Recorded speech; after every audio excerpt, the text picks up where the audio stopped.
Actuellement, on trouve de nombreuses réalisations, de nombreuses créations qui sont faites dans tous les domaines qui sont liés aux technologies de pointe, c'est-à-dire les nouvelles technologies de l'information, de la communication.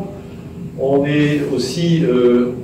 confronté à des nouvelles formes d'art qui vont faire appel et qui feront appel de plus en plus à l'intelligence artificielle aussi pour créer de nouvelles conceptions artistiques,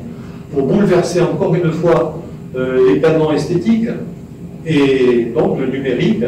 toutes ces technologies-là doivent être intégrées et doivent être mises en osmose aussi avec la peinture contemporaine, doivent être mises en osmose aussi avec, on peut dire, toutes les formes d'art. C'est vrai que tout ce qui peut apporter des cultures différentes pour se mettre en osmose à Paris et puis pour essayer de faire rayonner l'art dans la capitale, permettront que Paris reste et devienne encore plus rayonnante à travers le monde. L'idée, c'est non seulement de sauvegarder cette école de Paris en déperdition de son potentiel, la première école de Paris qui était très transdisciplinaire, qui était en fusion, en osmose avec l'ensemble des arts, donc sauver et préserver, sauvegarder un patrimoine culturel immatériel de la première école.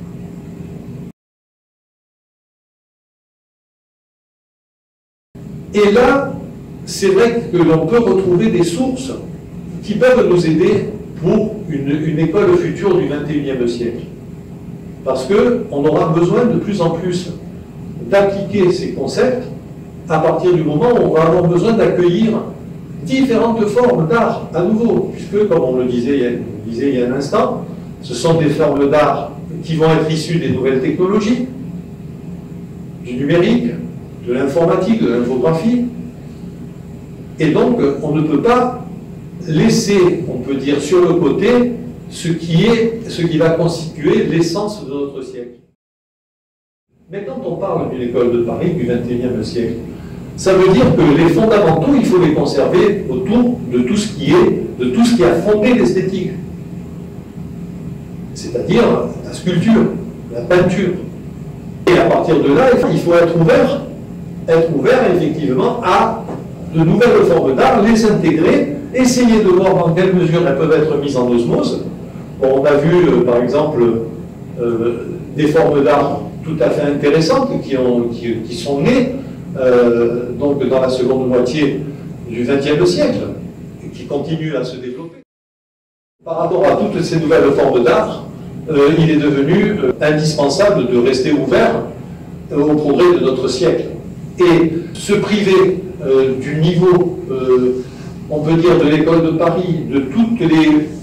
plus belles œuvres qui ont pu naître dans le monde à partir de cette école de Paris,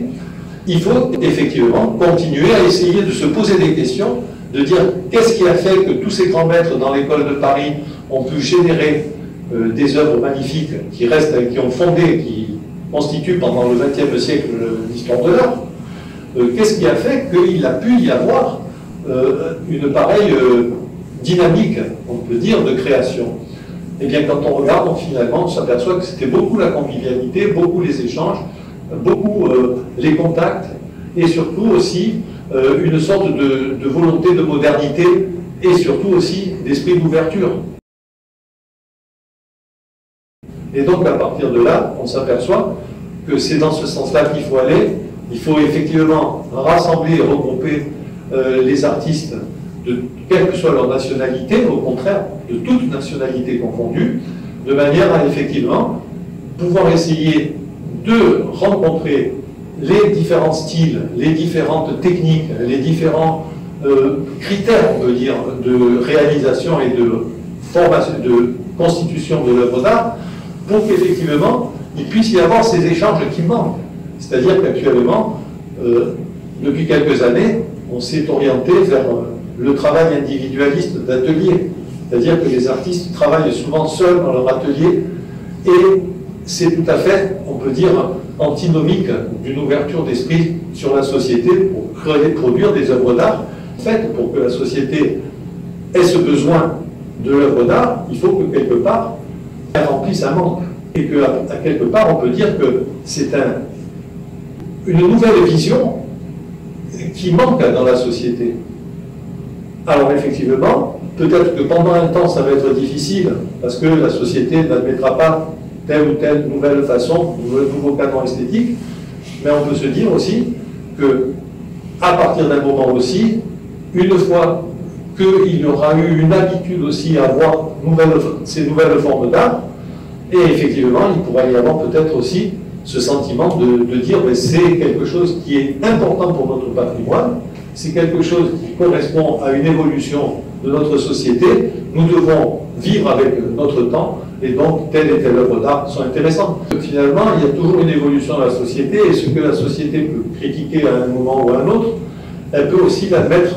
quelque temps après qu'effectivement il y ait eu le recul nécessaire pour analyser, s'apercevoir qu'effectivement ça peut être un phasage. Relancer l'école de Paris, en fait, c'est devenu une nécessité.